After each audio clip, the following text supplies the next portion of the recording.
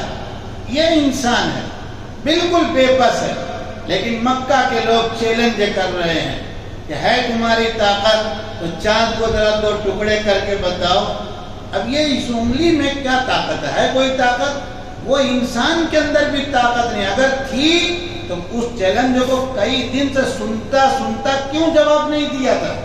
پتا چلا کہ نہیں، قدرت اختیار اللہ کا، سبب آپ کی انگلی، اللہ جو چاہیں جیسے چاہیں، یہی معجزہ ہوتا ہے۔ سمجھ رہے ہیں کہ نہیں؟ بات پوری ہو گئی۔ اس کے بعد اللہ تعالیٰ نے حواریین کا ذکر وہاں بھی آیا ہے 3 پارے میں، اور وہاں ہم اس پر تفصیل سے بتا چکے ہیں حواری کس کو کہتے ہیں۔ اس کا مطلب صرف اتنا یاد رکھیے گا، امام الانبیاء پر ایمان کی حالت میں ایمان لا کر، ان آنکھوں سے دیکھ کر، اور پھر ایمان کی حالت میں ہی دنیا سے چلے گئے جو لوگ، جیسے وہ صحابی کہے جاتے ہیں، اسی طرح عیسیٰ علیہ السلام پر ایمان لانے والوں کو حواری کہا جاتا ہے۔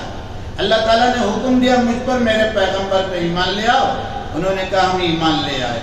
اس کے بعد ان حواریوں نے دیکھا کہ اللہ تعالیٰ ہم سے کہہ رہے ہیں ہمیں اپنا قریب، اپنا بندہ خاص، اپنے پیغمبر کا صحابی بنائے ہوئے ہیں، تو کیوں نہ ہم اپنے رب سے مانگ لیں۔ سمجھ رہے ہیں کہ نہیں؟ کہتے ہیں اسی کو دیہاتی زبان میں گرم توے پر روٹی پکتی ہے۔ تماشا دیکھا جاتا، توا گرم ہو گیا تو جلدی جلدی کیا کرو؟ تو انہوں نے جب دیکھا کہ رب کی رحمت بالکل مکمل متوجہ ہے تو کیوں نہ مانگ لیں جو مانگنا ہو۔ اب وہ ایسا اتفاق بھی تھا، مفسرین نے لکھا ہے کہ کئی روز سے یہ حواری بھوکے تھے، کھانے کا کوئی نظم تھا، انہوں نے سوچا کہ یار کہاں کہاں ٹھوکر کھائیں گے، پتہ نہیں پانی گھر میں 80 روپے کلو سڑا ٹماٹر بھی ملے گا یا نہیں ملے گا، اس سے بہتر ہے کہ جنت ہی کا منگوا لینا۔ اس لیے درخواست کی، هل يستطيع ربک، کیا ایسا آپ کا پروردگار کر سکتا ہے؟ ہم نالائقوں کے کہنے پر عیسیٰ علیہ السلام ناراض ہو گئے۔ اتقوا اللہ ان کنتم مؤمنین، اللہ سے مذاق مت کرنا، تماشا مت کرنا اگر اللہ پر ایمان رکھتے ہو۔ انہوں نے بڑی صفائی سے کہا کہ حضرت اللہ تعالیٰ سے ہم مذاق کرنے جائیں گے؟ ہم تو بھوکے ہیں، تو چاہتے ہیں کہ وہ آ جائے تو انا کل منھا، پہلا کام تو کی کھا لیں۔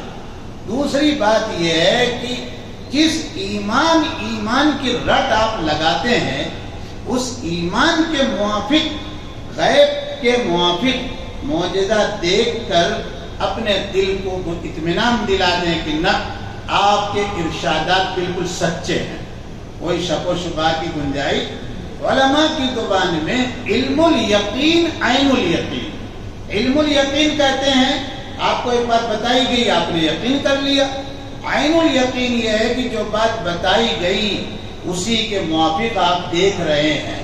تو وہ یہ چاہتے تھے کہ دسترخوان آئے تو ہم اسی طرح دیکھ لیں، اور دوسری ایک بات یہ کر لیں کہ ہم آپ کی تائید کریں۔ اب ہم بھی سینہ ٹھوک کے کہیں گے ہمارا بھی 56 انچ کا ہے، عیسیٰ جو کہتے ہیں وہ صحیح کہتے ہیں، وَنَعْلَمَ أَنْ قَدْ صَدَقْتَنَا، اور اس معجزات کے گواہ بھی بن کے رہیں گے، وَنَكُونَ مِنَ الشَّاهِدِينَ۔ پیغمبر بڑا شفیق ہوتا ہے، بڑا مہربان، اور خاص طور سے ان لوگوں کے لیے پیغمبر جان نچھاور کر دیتا ہے جو اس کے صحابی بن جاتے ہیں۔ اس لیے انہوں نے فوراً ہاتھ اٹھا لیا عیسیٰ علیہ السلام نے، اللہم، اس کے بعد دعا کی آسمان سے ایک دسترخوان بھیجیے، اور یہ کہا رب وہ دسترخوان جو آئے گا یہ ایسا معجزہ ثابت ہوگا جو آج بھی لوگ دیکھ کر خوشی اور جشن منائیں گے، اور آئندہ جب تک دنیا میں انسان رہیں گے تب تک جشن منائیں گے۔ عیسائیوں کو پتہ ہی نہیں کہ کس دن یہ دسترخوان آیا تھا۔ ہم مسلمانوں کو اللہ کے کرم سے، امام الانبیاء کی تعلیم سے یہ پتہ ہے کہ آیا تھا۔ ہم لوگ ڈے منانے والے نہیں ہیں، اس لیے مسلمان جب برتھ ڈے مناتا ہے تو سمجھ میں آتا ہے کہ وہ اپنا انجام بھول چکا ہے۔ معاف کیجئے گا، سمجھ میں بات آئی کہ نہیں ہے؟ ہمارے ہاں ہر دن ایک ڈے ہے، اہم دن ہے۔ سمجھ میں بات آئی کہ نہیں آئی؟ جمعہ میں غفلت، حالانکہ جمعہ کو کہا سارے دنوں کا سردار۔ سمجھ رہے ہیں کہ ہم نے اپنی آنکھ سے دیکھا ہے، حضرت مفکر اسلام مولانا علی رحمۃ اللہ علیہ کو عید کے دن نیا کپڑا نہ ہو، نئی شیروانی نہ ہو، نیا قبا نہ ہو، کوئی مطلب نہیں۔ لیکن اگر جمعرات کو نیا کپڑا ان کے پاس موجود ہے تو جمعہ کو اسی کو زیب تن کر کے مسجد میں آتے تھے، اور فرماتے تھے کہ عید کے بارے میں حدیث میں یہ ہے کہ نیا ہو تو افضل، ورنہ دھلا ہوا غسیل ہے۔ اور کہتے تھے کہ جمعہ میں کہا کہ یہ جمعہ کا دن سارے دنوں کا سردار، تو پتا چلا کہ یہاں صرف نئے کی اہمیت ہے، دھلے ہوئے کی۔ اس لیے مولانا کا اپنا معاملہ ایسا تھا، وہ نیا اسی دن زیب تن کرتے تھے جس دن انتقال ہوا تھا مولانا کا، جمعہ کا دن رمضان کا، تیار ہو کے بیٹھے تو نئی شیروانی، یعنی انتقال کے بعد جو کاٹی گئی ہے تو وہ کیا کاٹی گئی ہے؟ نئی شیروانی کاٹی گئی ہے۔ سمجھ رہے ہیں کہ نہیں؟ جمعرات کی شام کو سلا کے آئی تھی کہ بھئی آ گئی ہے تیار ہو کے، کوئی کہہ تو نہیں سکتا کہ عید کے دن پہنیے گا، رہے گی۔ تو صبح کو نہا کر اپنے خادم حاجی عبدالرزاق رحمۃ اللہ علیہ سے کہا کہ بھائی وہ شیروانی کل آئیے سلا کے لے آؤ، اور اس کو پہن لیا۔ اور یاسین شریف سورہ کہف پڑھنے کا معمول، تو سورہ کہف کے بجائے یاسین شریف پڑھنے لگے۔ دیکھیے نظام اللہ کا۔ تو بہرحال عیسیٰ علیہ السلام نے یہ کہا ہم آپ اسلامی تعلیم کی روشنی میں اس دسترخوان کے آنے پر جشن آج بھی منا رہے ہیں، خوش ہو رہے ہیں کہ ہمارا اللہ وہی ہے جو عیسیٰ کے حواری صحابی کو دسترخوان دے سکتا ہے، تو ہم کو اور آپ کو نکموں کے بیچ میں کھانا نہیں دے سکتا؟ ارے بولیے نا، سمجھ رہے ہیں؟ کچھ بات کو جوڑ کے دیکھیے۔ اس لیے کبھی یہ نہ کہیے کہ ہائے ہائے ہائے کچھ نہیں۔ سمجھ رہے ہیں کہ ایک ٹماٹر 1 کروڑ کا بکے گا، رب چاہے گا تو کھا کے رہیں گے، بھوکے نہیں۔ یہ رب کی طاقت کی بات ہو رہی ہے، رب کے یقین کرنے کی بات ہو رہی ہے۔ جیسے حواریین عیسیٰ کو یقین، ایسا یقین کم سے کم بنانا ہمارے آپ کے لیے امام الانبیاء پر ایمان لانے کے لیے ضروری ہے۔ اس سے زیادہ یقین ہونا چاہیے۔ سمجھ رہے ہیں کہ نہیں؟ اسی لیے یقین جب بنا، ایمان بنا، امام الانبیاء کو آنکھوں سے دیکھا، تعلیم پر قربان ہو گئے، تو سمندر بیچ میں آئے کچھ بھی نہیں۔ سمجھ رہے ہیں؟ کشتیاں بنا کر سمندر میں نہیں چلایا محمد ابن قاسم نے، بلکہ کہاں ریت پر کشتیاں چلوا دی۔ حالانکہ کشتی کہیں ریت پر چلتی ہے؟ کشتی چلوا دی، کہاں چلوا دی؟ سمجھ رہے ہیں کہ نہیں؟ یہ ہے یقین۔ بہرحال بات لمبی ہو گئی۔ اللہ تعالیٰ کیا کہتے ہیں؟ وہ عیسیٰ علیہ السلام نے یہ بات کہی کہ آپ اس دسترخوان بھیجیے۔ اس کے بعد تعریفی 2 جملے کہے جو سبق پورا ہو رہا ہے، وَارْزُقْنَا، اے رب روزی دیجیے۔ یہی بات کہی جا رہی ہے۔ ایمان کے ساتھ ساتھ حدیث میں جو ذکر آیا ہے کہ اگر جوتے کا تسمہ بھی ٹوٹے تو کہاں مانگنا ہے؟ اللہ تعالیٰ سے۔ یہ بات اب رہ نہیں گئی۔ سمجھ رہے ہیں کہ نہیں؟ ایک ہی بات مانگی جائے گی۔ سپریم کورٹ میں کیس ہے، وہ حل کر دیجیے۔ نماز غائب ہوگی، نماز کی توفیق نہیں مانگی گئی، اور یا تو پھر نماز اور ذکر وہ ہمیں دیجیے، باقی چیز کہاں سے لائیں گے؟ باقی چیز کے لیے سیٹنگ کریں گے۔ یہ بھی ایمان کمزور ہو گیا۔ سمجھ رہے ہیں؟ بہرحال فرمایا وَأَنْتَ خَيْرُ الرَّازِقِينَ، بہترین روزی آپ دینے والے ہیں۔ بہترین روزی۔ سارا علاقہ ناکہ بندی کر دی گیا۔ کورونا کے زمانے میں اور یہ تو بہرحال بہت پیچھے کی بات ہے. جو ابھی چیف منسٹر ہے یو پی میں، جب یہ آیا اس نے سارے سلیٹر ہاؤس بند کیے کہ نہیں؟ خبر نہیں ہے، سب بند کیے. ہمارے ندوہ میں 5000 بچوں کا کھانا آ گیا مسئلہ، لیکن مسئلہ صبح آیا شام کو حل ہو گیا. سمجھ رہے ہیں کہ نہیں؟ اللہ تعالیٰ نے بھیجا، انہی کے لوگوں کو بھیجا کہ یہ بچے ہیں، ہاسٹل ہے، تعلیم ہوتی ہے. سمجھ رہے ہیں کہ نہیں؟ آپ کا لائسنس ہم دیتے ہیں اور آپ فلاں جگہ اپنا سلیٹر ہاؤس بنوائیے. سمجھ رہے ہیں کہ حضرت مولانا نے انکار کر دیا، کہا نہیں ہم اپنے طور پہ انتظام کریں گے، لائسنس آپ کا لے لیں گے. کیونکہ ان کا سلیٹر ہاؤس لینے کا مطلب کیا تھا؟ آئندہ اگر وہ بند کر دیں تو نہیں. سمجھ رہے مولانا کی نظر، فرمایا نہیں ہم لائسنس لے لیں گے. خود لا کے ندوے میں بیٹھ کے لائسنس دے کے چلے گئے.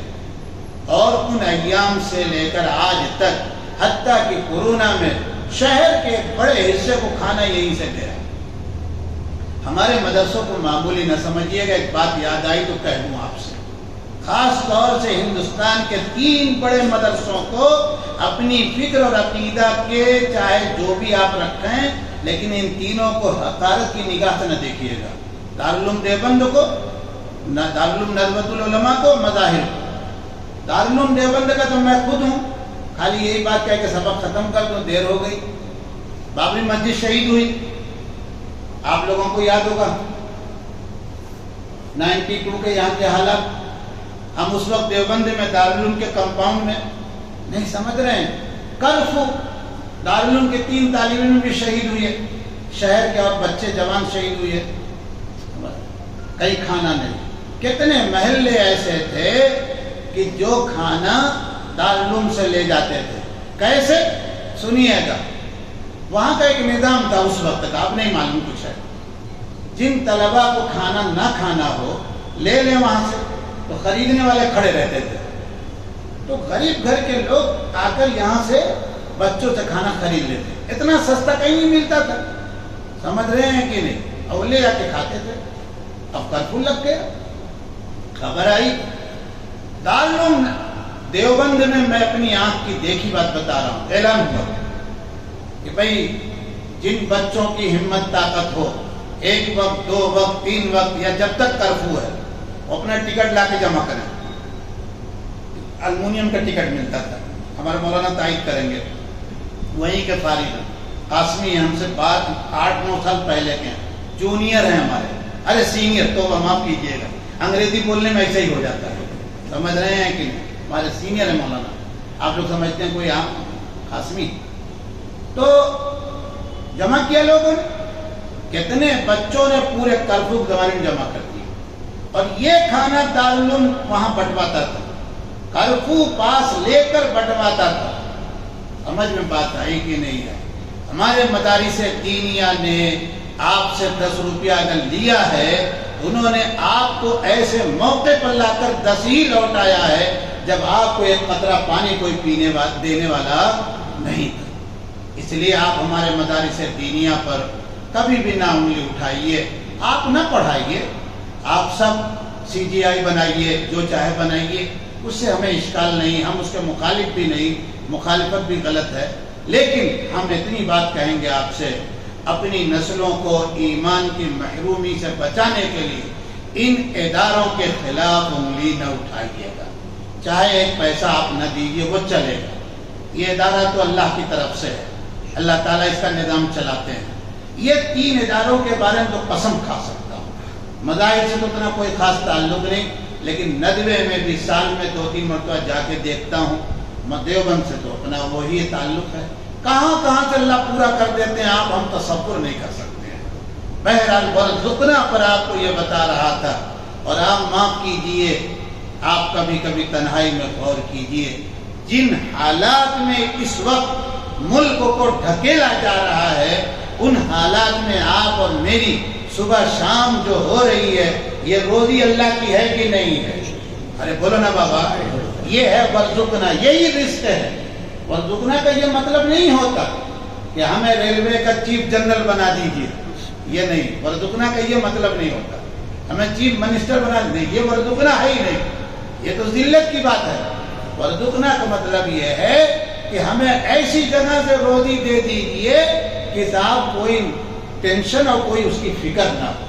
اللہ ہم کو آپ کو سمجھنے کی توفیق عطا فرمائے، اپنی ذات پر یقین کامل عطا فرما دیں۔ سبحان ربک رب العزت عما یصفون وسلام علی المرسلین والحمد للہ۔